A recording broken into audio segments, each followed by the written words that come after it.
अस्सलामुअलैकुम, welcome back to masters. आज हम करेंगे MGT 502 की असाइनमेंट नंबर 1। आपकी असाइनमेंट नंबर 1 आ चुकी है। ये असाइनमेंट बहुत ही इजी आई है। इस दफ़ा MGT की असाइनमेंट्स काफ़ी आसान आ रही हैं। तो ये असाइनमेंट बहुत ईजी है। इसकी ड्यू डेट जो है वो 24 मई है, यानी कि अभी आपके पास बहुत सारा टाइम है।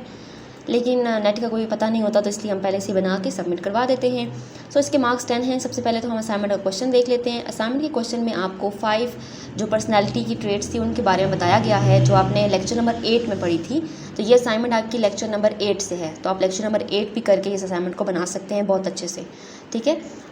द 5 बिग जो मॉडल थे पर्सनालिटी के, वो यहाँ पर हमने बताया कि एक्सट्रोवर्जन है, फिर उसके बाद न्यूरोटिसिज्म है, एग्रीएबलनेस है, फिर उसके बाद कॉन्शियसनेस है और ओपननेस टू एक्सपीरियंस है। ये जो है वाइडली एक्सेप्टेबल हैं। अब यहाँ पर उन्होंने नीचे जो है वो आपको इन ट्रेड्स के बारे में कुछ सिनेरियोज दिए हुए, कुछ सिचुएशंस दी हुई, और आपने बताना है कि ये कौन सी पर्सनैलिटी है, और आपने साथ में जस्टिफाई भी करना है। 5 मार्क्स आपको बताने के होंगे और 5 मार्क्स आपकी जस्टिफिकेशन के हैं। तो सबसे पहले तो इसको हम हैंड आउट से देख लेते हैं।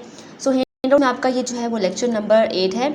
लेक्चर नंबर 8 में सारे 5 जो पर्सनैलिटी ट्रेड्स थे उनको यहाँ पर डिस्क्राइब किया हुआ, यहाँ से स्टार्ट हो रहा है। The big 5 model of personality. सबसे पहले हम देख लेते हैं कि ये बिग 5 मॉडल हैं क्या।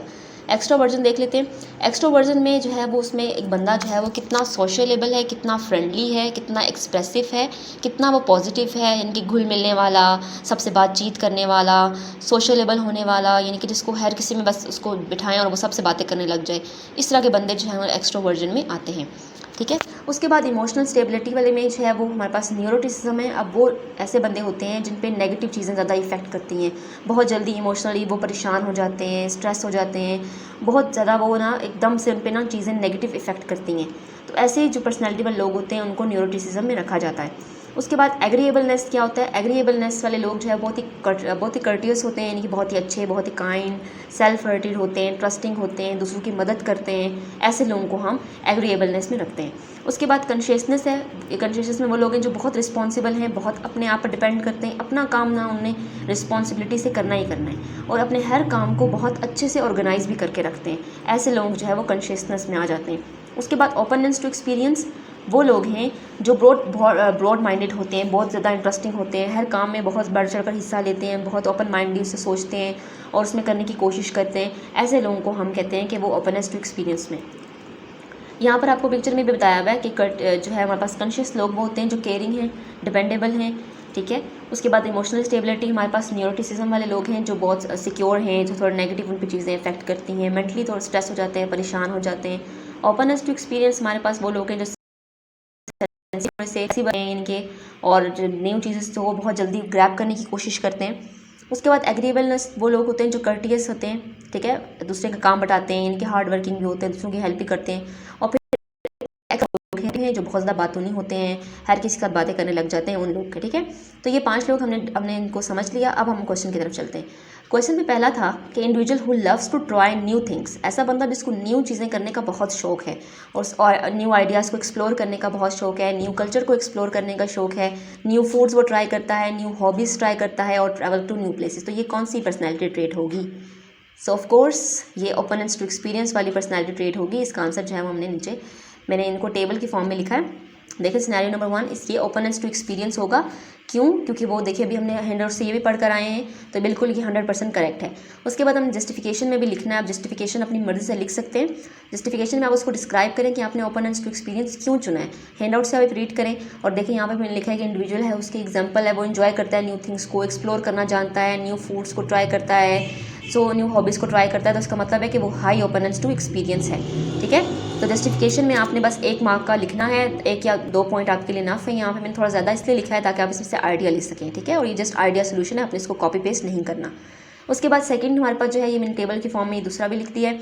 N individual who always shown up on time, keep their work place organise and follow through commitments. अभी हमने देखा कि कौन सा बंदा जो है वो अपना काम ऑर्गेनाइज रखता था और टाइम पे करता था, वो कॉन्शियसनेस में आता है। ठीक है। अभी हमने हैंडआउट से मैं आपको दिखाती हूँ। ये देखें, कॉन्शियसनेस में हमने पढ़ा कि ऐसे पर्सन होते हैं जो डिपेंडेबल होते हैं, ऑर्गेनाइज्ड होते हैं और रिस्पॉन्सिबल होते हैं। ठीक है। अब हमने असाइनमेंट में क्या देखा कि वो ऑर्गेनाइज भी है, और अपनी कमिटमेंट भी पूरी करता है। तो ये हमारे पास कॉन्शियसनेस में आ जाता है। उसके बाद इसकी जो जस्टिफिकेशन है उसमें भी हमने इसको डिस्क्राइब करना है कि this trait is characteristic by tendency to be organise, reliable है, रिस्पॉन्सिबल है। और ये एग्जाम्पल जो है अप टू टाइम में वो काम करता है, अपनी वर्क प्लेस को ऑर्गेनाइज रखता है और डिफरेंट कमिटमेंट्स के थ्रू जो है वो अपनी कमिटमेंट्स को फुलफिल करता है, तो वो कॉन्शियसनेस है। उसके बाद नेक्स्ट हमारे पास नंबर 3 है, ऐसा इंसान जो कंफर्टेबल होता है दूसरों से बातचीत करने में, नए लोगों से मीटिंग करने में, तो वो एक्स्ट्रावर्जन था। अभी हमने देखा कि वो एक्स्ट्रावर्जन लोग होते हैं जो सोशलेबल होते हैं बहुत ज़्यादा।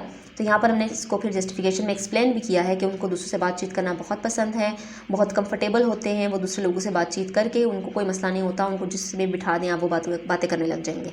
ठीक है, तो वो हमारे पास एक्स्ट्रावर्जन होते हैं। यानी कि ऐसे ऑर्गेनाइजेशन के अंदर ऐसे लोग भी होते हैं ना जो फॉरेन ऑर्गेनाइजेशन के आते हैं लेकिन सबके साथ घुल मिल जाते हैं, सबके साथ वो बातचीत करते हैं, तो ऐसे लोगों को फिर हम एक्स्ट्रावर्जन में रखते हैं। उसके बाद हमारे पास लास्ट है, नहीं बल्कि फिफ्थ है हमारे पास, 5 है। An individual who is always willing to, अब ये हेल्पिंग हैंड है। देखें हेल्पिंग हैंड है, टीम वर्क करता है, कोलैबोरेशन है और कॉन्फ्लिक्ट्स को अवॉइड करता है। तो ये हमारे पास एग्रीएबलनेस में है, यानी कि वो जो है वो कॉन्फ्लिक्ट्स को अवॉइड करता है, हेल्पिंग हैंड है। अभी हमने हैंड आउट से इसको भी पढ़ा था।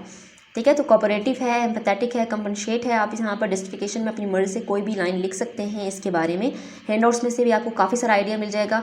मैं आपको हैंड आउट्स दोबारा दिखा देती हूँ। आप देखें कितना बड़ा पैराग्राफ है आपके पास। इस पैराग्राफ में से कि आप एक लाइन भी नहीं लिख सकते खुद से, तो इस पैराग्राफ को रीड करें और उसके बाद एक लाइन तो आप अपने आप से लिख ही सकते हैं। तो यहाँ से आप एक लाइन लिख सकते हैं, तो वहाँ पर असाइनमेंट में उसको आपने लिखना है। लास्ट हम देख लेते हैं, ऐसा इंडिविजुअल जो बहुत जल्दी स्ट्रेस्ड हो जाता है, बहुत परेशान हो जाता है। अभी हमने देखा था कि वो न्यूरोटिसिज्म में आते हैं, जो बहुत जल्दी परेशान हो जाते हैं, जिन पे चीज़ें नेगेटिवली इफेक्ट करती हैं। फिर यहाँ पर हमने लिखा कि उन पे नेगेटिव जो है इमोशन उन पे ज़्यादा इफेक्ट करते हैं, जैसे एंग्जाइटी है, फियर है, सैडनेस है, और ऐसे इंडिविजुअल जो है वो स्ट्रेस और परेशानी और वरीड की एग्जाम्पल है। ठीक है, तो यहाँ पर ये हमारा सोल्यूशन कंप्लीट हो गया। तो ये असाइनमेंट बहुत ही ईजी थी। अब हम जल्दी से इसकी कुछ मार्किंग के क्राइटेरिया देख लेते हैं। सो मार्किंग की गाइडलाइन देखें आप